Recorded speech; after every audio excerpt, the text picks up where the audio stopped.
She's my moon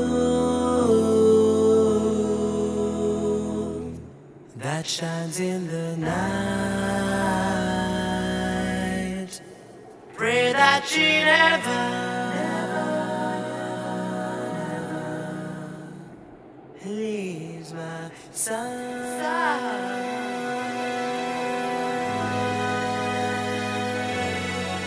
I just love her. Don't ask why.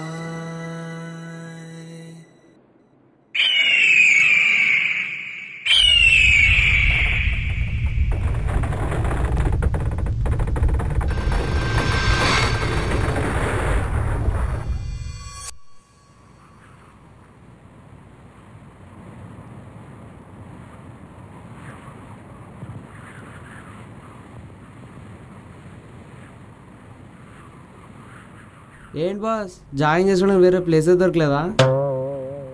నీకు అలా అర్థమైందా? బాబోయ్ భలే చెప్పారు బాస్. మీరు చెప్పినట్టే అర్థం మాత్రమే అయింది, కంప్లీట్గా అవ్వలేదు. సరే ఉంటా, బాయ్. బాస్ బాస్ బాస్ ఏంటి బాస్ ఇది? ఉంటా అని ఏం చెప్పకుండానే వెళ్ళిపోతున్నారు. ఏం చెప్పాలరా? ఎందుకు చెప్పాలి? ఎలా చెప్పాలరా? నోట్తో చెప్పండి బాస్. ఇంత రియాక్షన్ వస్తుందని ఎక్స్పెక్ట్ చేయలేదు బాస్.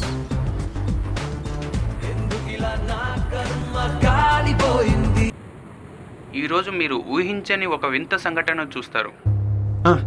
చూశాను. కొత్త వ్యక్తితో మీకు పరిచయం ఏర్పడుతుంది.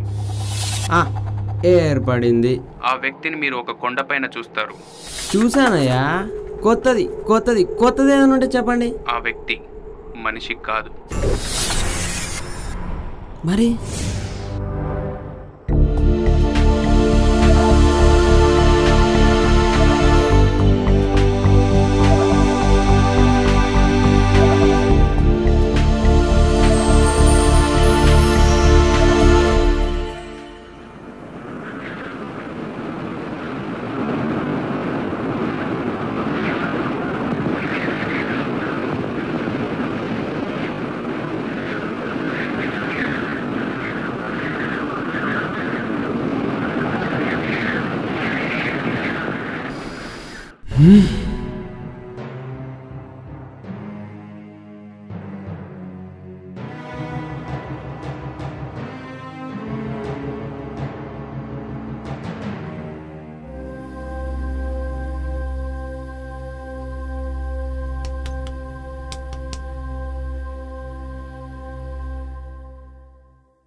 ఏంటి బాస్ పడుకోవడానికి వేరే ప్లేసే దొరకలేదా?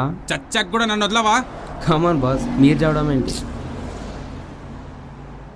అయినా నేను బతుకున్నా అంటే మీరు బతుకున్నట్టే కదా. అంటే నేను ఇక్కడి నుంచి దూకలేదా? లేదు.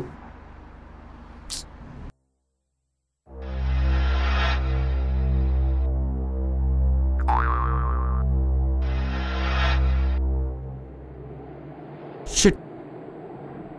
Thanks, bye.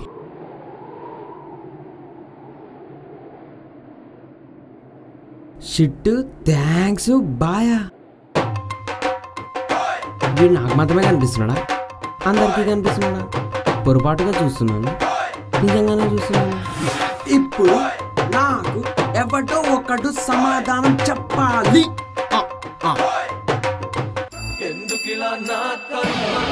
ఇప్పుడు సమాధానం చెప్తావా?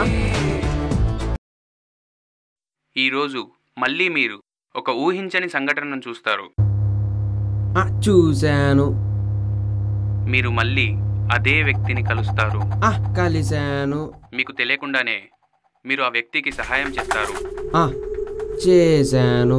మీరు సహాయం చేసిన వ్యక్తి మనిషా లేక ఆత్మనా తెలుసుకోవాలంటే మరి మీరు మా తదుపరి ప్యాక్ని యాక్టివేట్ చేసుకోవాలి.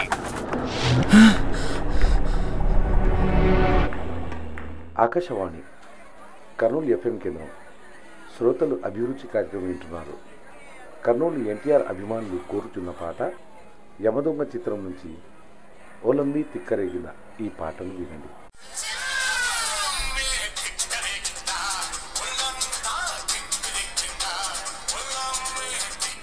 హాయ్ బాస్, నన్ను గుర్తుపట్టారు బాస్? బాస్, మీరు నన్ను గుర్తుపట్టకపోయినా పర్లేదు, కానీ మీకు తెలియకుండానే నాకు చాలా పెద్ద హెల్ప్ చేశారు. యాక్చువల్లీ నేను ఆ రోజు అక్కడికి చనిపోదామని వచ్చాను, కానీ మిమ్మల్ని సేవ్ చేశాక నా మైండ్ ఎందుకు చేంజ్ అయిందో నాకు అర్థం కాలేదు. మళ్ళీ నెక్స్ట్ టైం బిల్డింగ్ మీద నుంచి దూకేద్దాం అనుకున్నా. అప్పుడు మీరే మళ్ళీ కనిపించి నా మూడ్ని మార్చేశారు. ఫైనల్గా ఒక ఫేక్ కాల్ నా మైండ్ సెట్ని మార్చేసింది. ఇక అప్పటి నుండి చనిపోకూడదని డిసైడ్ అయ్యాను. అసలు ఎందుకు చావాలనుకుంటున్నావు? Problems boss, problems. Inter pass అయ్యాక బైక్ ఇప్పిస్తా అంటే R15 ఎక్స్పెక్ట్ చేశాను బాస్. తొక్కలో డిస్కవర్ బైక్ ఇప్పించాడు. అరే మాట్లాడుకోవడానికి ఐఫోన్ అడిగితే తొక్కలో సెల్ కనిపించాడు బాస్. నాన్న ఖర్చులు ఉన్నాయి, 5,000 కావాలని అడిగితే 500 ఇస్తే ఎలా బాస్? అట్లీస్ట్ ఒక అమ్మాయినైనా మెయింటైన్ చేయగలమా? అంతే బాస్, మా నాన్న మీద కోపంతో చనిపోదామని డిసైడ్ అయ్యాను. చెప్పండి బాస్, నేను చేసిన దాంట్లో తప్పు ఉందా? లేదు, తప్పు లేదు. తప్పంతా మీ నాన్నదే. అవును, ఇంటర్లో నీ పర్సెంటేజ్ ఎంత? ఏంటి బాస్ ఇది అంత డైరెక్ట్గా అడిగేశారు? ఎవరికి చెప్పకూడదు బాస్, కాన్ఫిడెన్షియల్. పర్లేదులే, నేను ఎవరికి చెప్పను. బాగా కష్టపడి చదివితే 2nd క్లాస్ పాస్. గ్రేట్. మరి డిగ్రీ? డోంట్ వరీ బాస్, ఇంకో 4-5లో పాస్ అయిపోతా, ట్రస్ట్ మీ. ఇలాంటి పర్సెంటేజ్ వచ్చినా కూడా మీ నాన్న నిన్ను బాగా చూసుకుంటున్నాడు కదా? కాదు కాదు. చూసావా, కంగారులో నీకే క్లారిటీ వచ్చినట్టుంది. బాస్ బాస్ ఏం బాస్ ఇది? నా రీజన్స్ చెప్పాను, మరి మీవి? తప్పదా? తప్పదు. పద. నీకు ప్రాబ్లం మీ నాన్న అయితే నాకు ప్రాణం మా నాన్న. అడగందే అమ్మాయిన అన్నం పెట్టదు అంటారు, కానీ అడగకుండానే నా ప్రతి కోరిక తీర్చేవాడు మా నాన్న. కానీ నా కోరికలే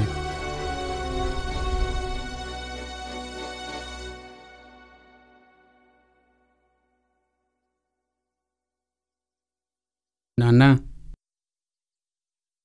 ఏంట్రా మీతో కొంచెం మాట్లాడాలి నాన్న. అంత ఇంపార్టెంటా? అవును నాన్న. సరే చెప్పు. అదే నాన్న, ఎంఎస్ చేద్దాం అనుకుంటున్నాను. సరే, ఎక్కడ? యుఎస్లో అయితే బాగుంటుందేమో అని. సరే, ఎంత ఖర్చు అవుతుంది?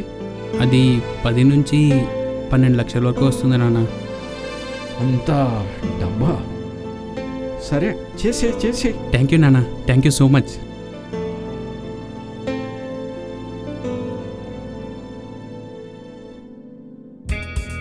The most happiest days are in my life only because of my dad. అడిగిన దానికంటే ఎక్కువ ఇచ్చేవాడు. చిన్నప్పటి నుంచి books, toys, bikes, money, everything. I know the most of them are happily living only because of their parents. Only that was the reason. నాకు సంపాదించే ఒక age అంటూ వస్తుంది. అప్పుడు నేను మా నాన్న కంటే బాగా చూసుకోవాలని డిసైడ్ అయ్యా.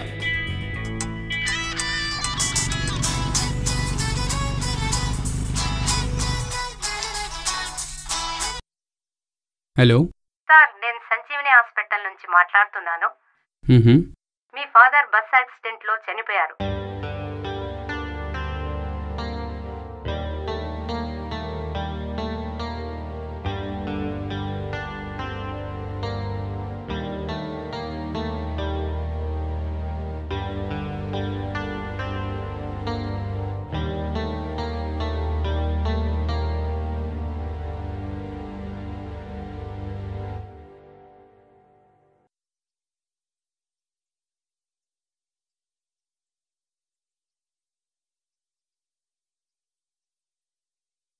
హాయ్ రకన్నా, నీవు ఈ లేఖ చదివే సమయానికి నేను నీ దగ్గర ఉన్నాను.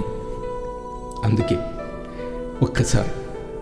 ఒక్కసారి నీ చిన్ననాటి అల్లరిని, జ్ఞాపకాలన్నింటినీ గుర్తు చేసుకోవాలని ఉందిరా. కన్నా, ఇప్పుడు నువ్వు చూస్తున్నావు చూడు, ఇదే నేను మీ అమ్మ ప్రేమతో తీసుకున్న నీ మొదటి photo.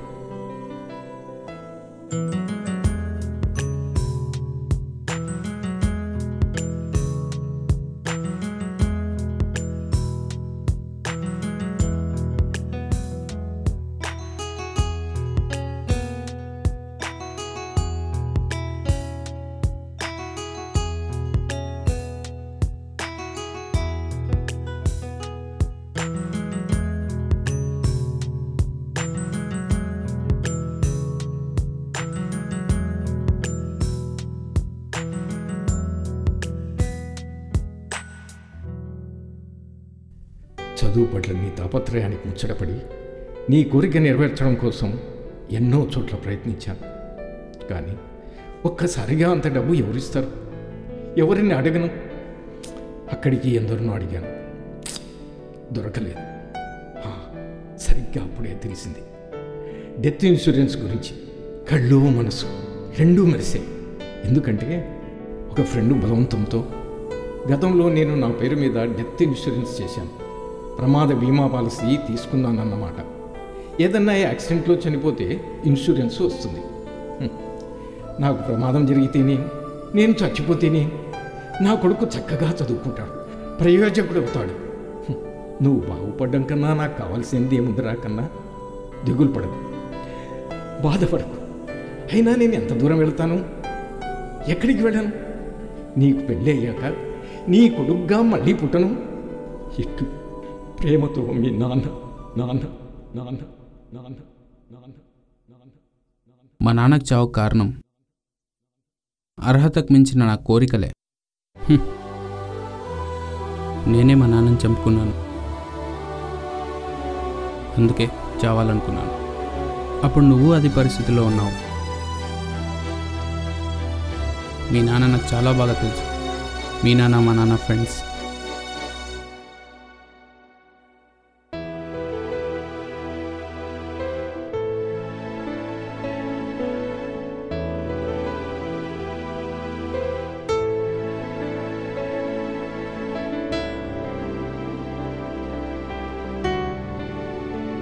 I'm sorry, Dad. Really missing you so much. Please, ఒక్కసారి నా కోసం రావా?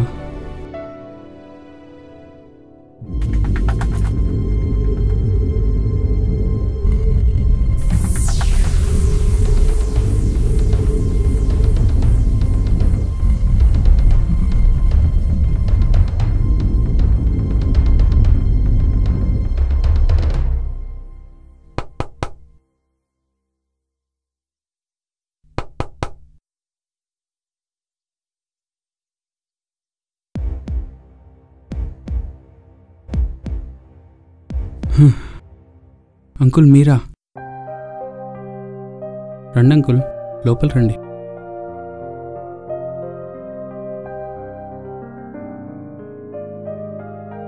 ₹25,00,000 చెక్కు మీ నాన్నగారి తాలూకు ఇందులో ఉంది. ఇది ఇవ్వాలనే వచ్చా. సరే బాబు, ఇక నేను వెళ్ళొస్తాను.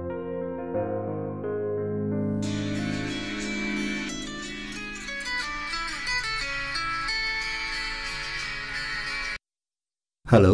ఏంటి హలో? బైక్ అడిగితే తొక్కలో బైక్ కొనిచ్చావు. ఎవడైనా ఇలాంటి బైక్లో కాలేజ్కి వెళ్తాడా? ఫోన్ అడిగితే తొక్కలో ఫోన్ కొనిచ్చావు. ఎవడైనా ఇలాంటి ఫోన్ వాడతాడా? జస్ట్ 5,000 ఖర్చులకు అడిగితే 500 ఇస్తావా? కనీసం కొడుకుల కోరికలు నెరవేర్చలేనప్పుడు కనడం ఎందుకు? చిచ్చి ఎదో బతుకు. పెడే ఫోను, పెడే ఫస్ట్.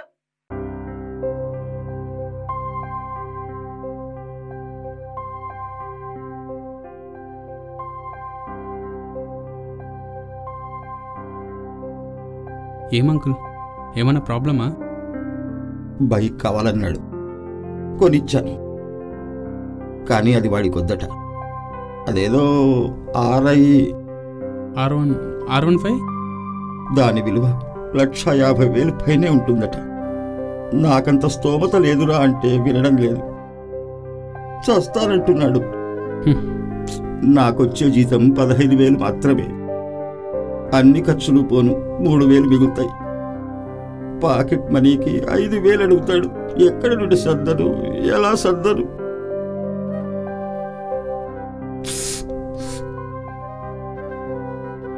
ఇవన్నీ నీకు చెప్పిన అర్థం కావలే. వస్తా. సరే అంకుల్.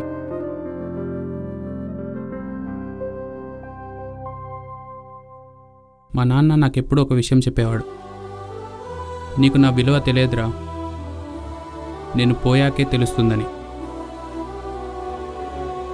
నిజమే, నాకప్పుడు అర్థం కాలేదు. కానీ ఇప్పుడు అర్థమైనా లాభం లేదు. వెళ్ళు, మీ నాన్నని ఎప్పుడు బాధ పెట్టకు. Thank you boss.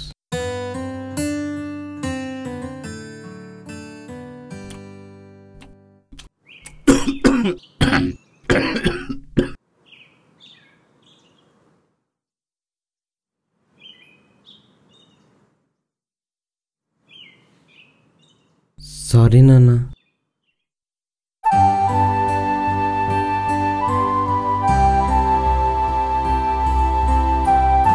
ఏడ్చావులేరా, వెళ్ళి గొంచేపో.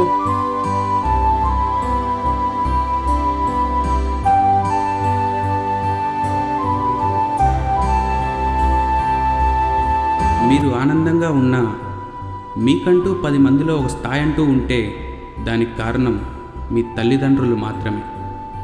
అర్హతకు మించిన మీ కోరికలు నెరవేర్చడానికే మీ తల్లిదండ్రులు ఎప్పుడూ మీ ముందుంటారు. కానీ మీకంటూ ఒక అర్హత వచ్చాక వాళ్ళను గుర్తుపెట్టుకునేవాడే నేను చెప్పడం ఎందుకు, మీరే అర్థం చేసుకోండి.